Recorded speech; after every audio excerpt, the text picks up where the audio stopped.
pemandangan yang sangat langka.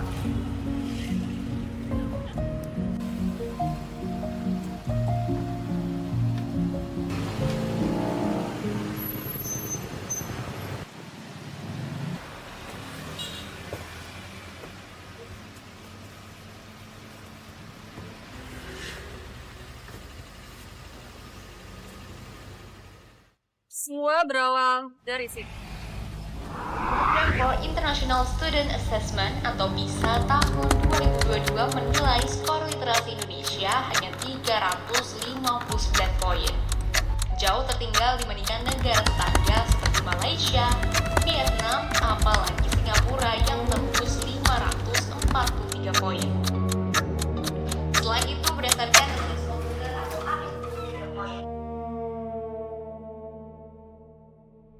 berbasis komputer atau ANBK tahun 2022, Student Assessment atau PISA tahun 2022 menilai skor literasi Indonesia. Oh iya Mel, ada apa? Saya izin memberikan tugas kemarin Ibu pada saat saya termasuk. Oke, baik, terima kasih Mel. Iya Ibu, saya izin pamit dulu ya Ibu. Terima kasih. Ya. 2022 menilai skor literasi Indonesia hanya Setelah kejadian dalam angkot beberapa waktu lalu, saya menyadari satu hal. Ternyata, membaca buku di ruang publik masih menjadi satu hal yang tidak biasa. Bahkan, seringkali mereka yang membaca buku di ruang publik itu menjadi pusat perhatian orang sekitar. Padahal, di negara-negara seperti Singapura, Irlandia, Jepang, yang pada tahun 2022 menerapkan skor PISA tertinggi, aktivitas membaca di ruang-ruang publik itu menjadi hal yang lumrah, bahkan menjadi budaya sehari-hari. Namun, PR terbesar Indonesia bukan hanya tentang bagaimana menormalisasi penikmat buku di ruang-ruang publik, tetapi tantangan yang jauh lebih besar adalah dengan mulai meningkatkan minat baca masyarakat Indonesia, khususnya generasi muda yang kelak akan membawa Indonesia ke depannya. Sebagai orang dewasa, pendidik, dan seseorang yang peduli terhadap masa depan generasi muda, saya percaya setiap dari kita memiliki peran penting dalam meningkatkan minat baca masyarakat Indonesia, khususnya generasi muda. Bukan dengan paksaan, melainkan dengan teladan, ajakan, dan pemanfaatan teknologi yang sangat dekat dengan generasi muda. Hari ini, setiap orang memiliki ponsel dalam genggamannya. Perangkat yang sering dianggap sebagai perusak konsentrasi justru dapat menjadi jembatan menuju budaya literasi yang lebih kuat. Melalui langkah-langkah kecil seperti memposting buku yang sedang dibaca melalui sosial media, mengulas isi buku melalui konten-konten sosial media, atau meramaikan sosial media dengan video-video singkat tentang buku favorit yang sedang dibaca. Digitalisasi membuka akses lebih luas tentang sumber pengetahuan.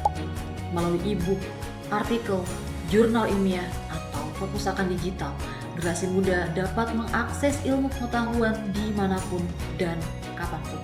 Dalam konteks ini, ponsel dan buku bukan lagi dua perangkat yang perlu dipertentangkan, melainkan keduanya dapat berjalan dan berkolaborasi menciptakan budaya baru, pengetahuan dalam genggaman.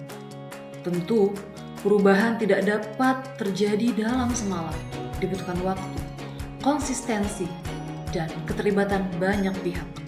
Namun saya percaya, kelak kita akan melihat generasi muda kita membawa buku favorit mereka kemanapun.